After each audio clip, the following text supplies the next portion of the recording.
November 19th, 2002. The Adlon Hotel in Berlin. Michael Jackson steps onto a fourth-floor balcony and in less than 10 seconds creates what would become one of the most infamous images of his entire life. You've seen the footage, you remember the headlines. Jacko Dangle's baby, king of pop and shocking balcony stunt. The image was everywhere, and for many people, it became the moment they decided Michael Jackson had completely lost touch with reality. But here's what almost no one talks about. What actually happened in that hotel suite? Who was in the room? What led to that moment? And most importantly, what did the people who were actually there have to say about it? Because 20 years later, the real story is far more complicated than a 5-second clip and 1,000 screaming headlines. To understand what happened on that balcony, you have to understand where Michael was in his life at that moment. By November 2002, Michael Jackson was no longer just a pop star. He was a father of 3, fiercely protective of his children in ways that most people couldn't fully comprehend. Prince Michael, born in 1997. Paris, born in 1998. And then, just 8 months before the Berlin incident, his youngest son was born. Michael called him Prince Michael II, but the world would come to know him by another name, Blanket. From the moment Blanket was born in February 2002, Michael went to extreme lengths to keep him away from cameras. Unlike Prince and Paris, who had been photographed occasionally as toddlers, Blanket was almost never seen. When Michael took him out in public, the baby's face was covered, always. Veils, blankets, masks. It became Michael's signature move, and the paparazzi absolutely hated it. They wanted that photo, the first clear shot of Michael Jackson's mysterious third child, and they were willing to wait outside hotels, follow his car, do whatever it took to get it. Michael was in Berlin for the Bambi Awards, one of Germany's most prestigious media honors. He was being recognized for his humanitarian work, his music, his impact on popular culture. He brought his 3 children with him, including 8-month-old Blanket. The Adlon Hotel, where they were staying, sits right in the heart of Berlin, next to the Brandenburg Gate. It's a historic luxury hotel, and on that particular day, hundreds of fans had gathered outside, chanting Michael's name, holding signs, desperate for even a glimpse of him. Here's what we know happened inside that suite. Michael had been waving to fans from the balcony earlier with Prince and Paris. The kids were visible, the crowd went wild, and everything was fine. But then Michael went back inside, and the fans kept chanting. They wanted more. They wanted to see the baby. According to people who were in the room, Michael was holding Blanket, bouncing him, being playful. The baby was wrapped in a white towel with red trim, his face covered as usual. And Michael, hearing the crowd's enthusiasm, made a split-second decision. He walked back out onto the balcony. What happened next lasted maybe 8 seconds. Michael held Blanket out over the railing, the baby dangling in the air about 45 feet above the street, while fans below screamed. Michael bounced the baby slightly, almost playfully, then pulled him back, waved to the crowd, and went back inside. The photographers got their shot. Within hours, the image was global. News networks played it on a loop. Tabloids went absolutely nuclear. Child safety experts were brought on television to explain how dangerous the moment had been. Comedians made it the centerpiece of their monologues. Even people who had defended Michael through years of bizarre headlines struggled with this one. Because it looked indefensible, the reaction was immediate and brutal. German police launched an investigation into whether charges should be filed for child endangerment. Child welfare organizations issued statements condemning the action. Fans who had supported Michael through everything found themselves unable to explain what they just witnessed. And Michael, who had carefully controlled his public image for decades, suddenly realized he'd made a catastrophic mistake. 2 days later, on November 21st, he issued a public apology. It was written, not spoken, released through his publicist. The statement read, "I offer no excuses for what happened.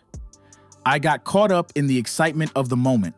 I would never intentionally endanger the lives of my children."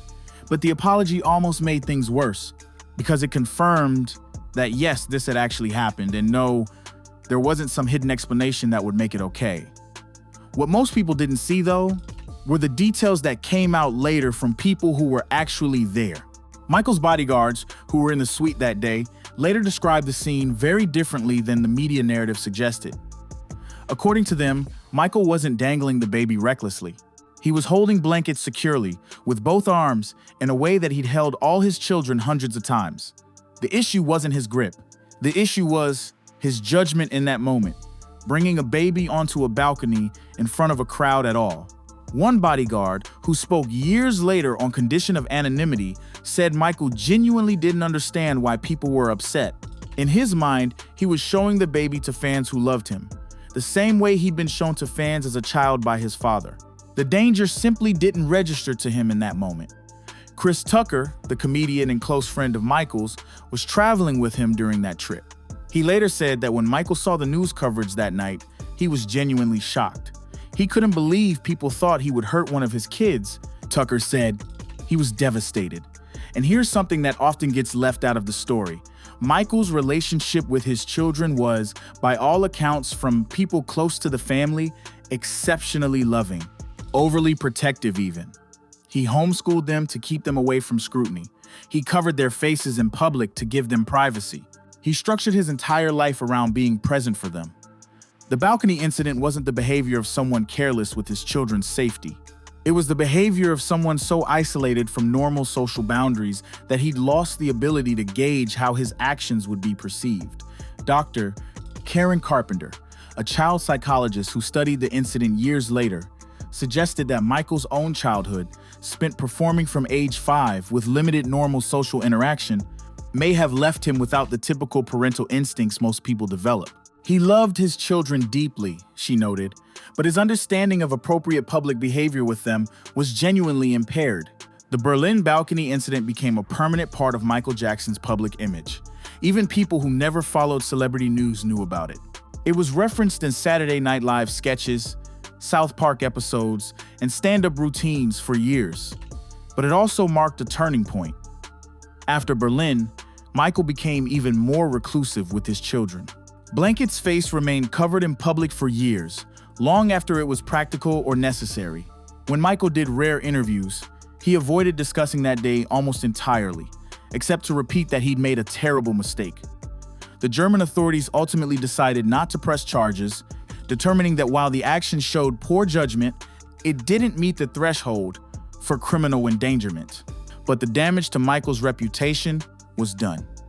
What's remarkable, though, is what happened years later.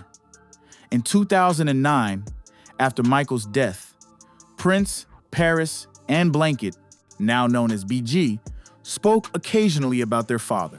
And when the Berlin incident came up, they all said the same thing. Their father never would have hurt them. He made a mistake, yes. But his love for them was never in question. Paris Jackson said in a 2017 interview, "People want to make my dad into a monster, but he wasn't.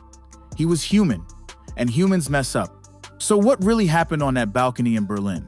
A father, isolated by fame, surrounded by enabling staff, and disconnected from normal social cues, made a catastrophically poor decision in a moment of excitement. He held his baby in a way he thought was safe, showed him to fans in a gesture he thought was loving, and in doing so, created an image that would haunt him for the rest of his life. Was it dangerous? Absolutely. Was it reckless? Without question. But was it malicious? The people who actually knew Michael, who were in that room, who raised those children with him, all say no. The real story behind the balcony incident isn't a simple tale of a celebrity gone mad. It's a more complicated story about fame, isolation, judgment, and the way a single moment can define a person forever, even when it doesn't tell the whole truth. 20 years later, we're still talking about those 8 seconds.